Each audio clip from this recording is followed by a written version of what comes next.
الحمد لله الحمد لله الحمد لله الحمد لله الحمد لله الحمد لله الحمد لله.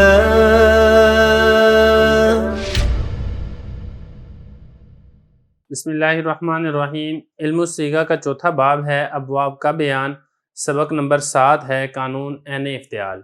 یہ سبق ہم اردو کے اندر پڑھ چکے ہیں. آج کی اس ویڈیو کے اندر اسی سے متعلقہ فارسی عبارت کو حل کریں گے. عبارت دیکھ لیں، ترجمہ کریں گے اور آخر میں اس کی تشریح کرتے ہیں.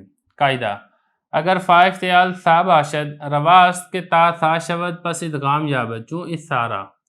قاعدہ: عین افتعال اگر تا و ثا و جیم و زا و دال و ذال و سین و شین و صاد و ضاد و طا و ضا باشد چنانچہ در اختصما و اہتدا تائی افتعال را ہم جن سے عین کردہ حرکتش بما قبل دادا ادغام کنند و بھی حمزہ وصل بیفتد پس خصما و حدا شود و مضارع یخصم و یحدی و کسرہ فا ہم جائز است چون خصما یخصم و حدا یحدی یخصمون و یحدی کے در قرآن مجید آمدہ از ہمی باب است و در اسم فاعل ضم فا ہم آمدہ مخصم مخصم مخصم ہر سے جائز است. عبارت ہوگی، اس کا ترجمہ دیکھ لیں پھر تشریح کرتے ہیں. حضرت فرما رہے ہیں کہ فا افتعال اگر تھا ہو تو جائز ہے کہ تا ثا ہو جائے پس ادغام ہو جائے گا، جیسا کہ اثارہ. اگلا قاعدہ دیکھیں، عین افتعال اگر تا ثا جیم زا دال ذال سین شین صاد ضاد طا ضا ہو، چنانچہ اختصما اور اہتدا میں تائے افتعال کو عین کلمہ کی جنس کر دیا جاتا ہے اور تائے افتعال کی حرکت ماقبل کو دے کر اس کو عین میں ادغام کر دیتے ہیں اور حمزہ وصل گر جاتا ہے، لہذا خصما اور حدا ہو جائے گا اور مضارع یخصم اور یحدی. اور کسرہ فا یہ بھی جائز ہے، جیسے کہ خصما یخصم حدا یحدی یخصمون یحدی جو کہ قرآن مجید میں آیا ہے وہ اسی باب سے ہے. اور اسم فاعل میں فا کلمہ کا ضمہ بھی آتا ہے، جیسے مخصم مخصم مخصم، تینوں طرح جائز ہے. عبارت ہو گئی ہے، ترجمہ ہو گیا ہے. اب چلتے ہیں اس کی تشریح کی طرف. سب سے پہلے والا جو قانون ہے وہ فا افتعال کا قانون ہے. حضرت فرما رہے ہیں کہ اگر باب افتعال کے فا کلمہ میں ثا ہو روا است، روا فارسی میں کہتے ہیں جائز کو، تو جائز ہے کہ تا کو ثا کر کے ثا کا ثا میں ادغام کر دے. جیسے یہ ہے نا، استارا استورا تھا تو تا کو ہم نے ثا کیا اور ثا کا ثا میں ادغام کر دیا، استورا ہو گیا. پھر اس کے بعد واو متحرک ماقبل مفتوح تھا تو قال والے قانون سے سے تبدیل کر دیا تو یہ استارا ہو گیا. یہاں تک تو بات تھی باب افتعال کے فا کلمے والے قانون کی. آگے عین افتعال والے قوانین شروع ہو رہے ہیں.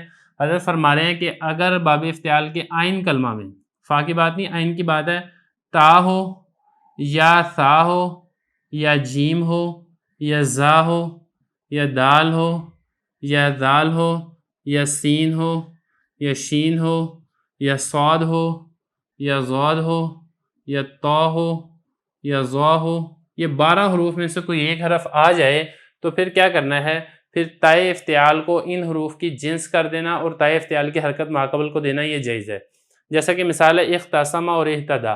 اب یہاں پہ دیکھیں باب افتعال کے عین کلمہ میں صاد آ گیا ہے یہ والا، اور اہتدا میں اگر آپ دیکھیں گے تو باب افتعال کے عین کلمہ میں دال آ گیا ہے یہ والا نمبر 5.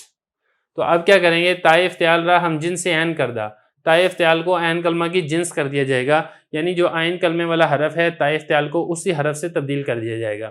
جیسا کہ ابھی ہے نا، تا کو ہم نے سو کر دیں گے، صاد کر دیں گے، اور یہاں پہ تا کو ہم دال کر دیں گے. اور پھر جو تا کی حرکت ہے اور اسی طریقے سے یہاں پر جو تا کی حرکت ہے یہ ماقبل کو دے دیں گے، یعنی یہاں پہ تا کی حرکت خواہ کو چلی جائے گی، یہاں پر تا کی حرکت ہا کو چلی جائے گی. یہ کہہ رہے ہیں حرکتش بما قبل دادا، جو حرکتش میں شین ہے یہ ضمیر لوٹ رہی ہے اس تا کی طرف، تائے افتعال کی طرف. یا افتعال کی حرکت بما قبل دادا اس سے جو پہلے والا حرف ہے یعنی فا کلمہ اس کو دے دی جائے گی، جیسا کہ اس مثال میں فا کلمہ خواہ ہے اور اس مثال میں فا کلمہ ہا ہے. ادغام کنند ادغام کر دیا جائے گا. کس میں ادغام کر دیا جائے گا؟ جو تائے افتعال ہے اس کو عین افتعال کی جنس کر کے ان دونوں میں ادغام کر دیا جائے گا.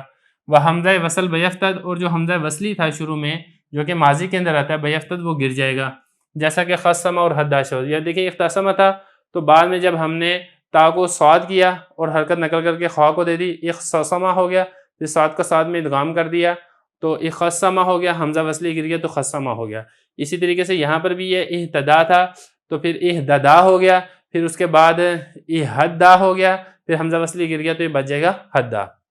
اور اسی طریقے سے مضارع میں بھی یہ ہوگا یخصمو اور یہدی. یخصمو اصل میں یختاسمو تھا، یہدی اصل میں یہتدی تھا.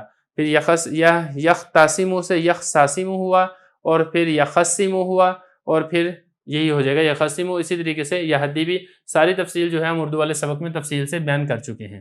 آگے فرما رہے ہیں وکسرہ فا ہم جائز ہے. اس قانون کے اندر فا کلمہ کو کسرہ دینا بھی جائز ہے، کیونکہ ہم نے یہاں پہ یہ پڑھا تھا نا کہ تائے افتعال کی حرکت نقل کر کے فا کو دے دیں گے. تو جو تائے افتعال کے اوپر جو حرکت تھی وہ تو فتح کی تھی، اسی طریقے سے یہاں پر بھی تائے افتعال کی حرکت فتح کی تھی، تو فا کلمہ کے اوپر فتح آ جائے گا کیونکہ حرکت نقل کر کے ماقبل کو دی جائے گی. لیکن ایسا بھی کر سکتے ہیں آپ حرکت نقل کر کے ماقبل کو نہ دیں بلکہ جو فا کلمہ ہے اس کے اوپر آپ کسرہ کی حرکت دے دیں، یہ بھی جائز ہے. جب آپ کسرہ کی حرکت دیں گے تو پھر خصمہ نہیں ہوگا بلکہ ہوگا خصمہ. اسی طریقے سے مضارع جو ہے وہ یخصم نہیں ہوگا بلکہ یخصم ہوگا. اسی طریقے سے یہدا نہیں ہوگا ہدا ہوگا، اور یہ یہدی نہیں ہوگا یہدی ہوگا. جو قرآن مجید میں آتا ہے نا یخصمون یہدی، وہ بھی اسی باب سے ہی ہے. یخصمون اصل میں یختاسمون تھا، پھر تا کو صاد کیا، صاد کا صاد میں ادغام کر دیا، اور جو فا کلمہ خواہ ہے اس کو ہم نے کسرہ دے دیا. اسی طریقے سے یہدی یہ اصل میں تھا یہتدی تھا، تا کو دال کیا، دال کا دال میں ادغام کر دیا، اور جو فا کلمہ ہا ہے اس کو ہم نے کسرہ کی حرکت دے دی. یہ فرما رہے ہیں کہ در قرآن مجید آمدہ، جو قرآن مجید میں دو مثالیں آئی ہیں از ہمی بابس، وہ اسی باب سے ہے، اس کے اوپر یہی یعنی افتعال والا قانون جاری ہوا ہے. وہ در اسم فاعل ضم فا ہم آمدہ، اور اسم فاعل اگر ہو باب افتعال سے تو پھر اس میں فا کلمہ پر ضمہ بھی جائز ہے، فتح بھی جائز ہے. فتح تو وہی ہے جو ہم نے اوپر پڑھ لیا ہے، جو کہ ہم نے یہاں پہ پڑھا تھا حرکت اشبہ ماقبل دادا، کہ جو تا ہے اس کی حرکت نقل کر کے ماقبل کو دے دی جائے گی، وہ حرکت ہوتی ہے فتح کی. اور کسرہ کے بارے میں ہم نے یہاں پہ پڑھ لیا وکسرہ فا ہم جائز ہے، فا کلمہ پر کسرہ بھی جائز ہے. البتہ فرق یہاں پر یہ ہے کہ باب افتعال سے جو اسم فاعل ہے اس میں ضمہ بھی آتا ہے، ضم فا، فا کلمہ کا ضمہ ہم آمدہ وہ بھی آتا ہے. تو مخصمون یہ تو وہی ہو گیا پہلے والا جو کہ یہ حرکت اشبہ ماقبل دادا، اور مخصمون یہ وہ ہو گیا کسرہ فا ہم جائز ہے کہ فا کلمہ کسرہ دینا یہ بھی جائز ہے.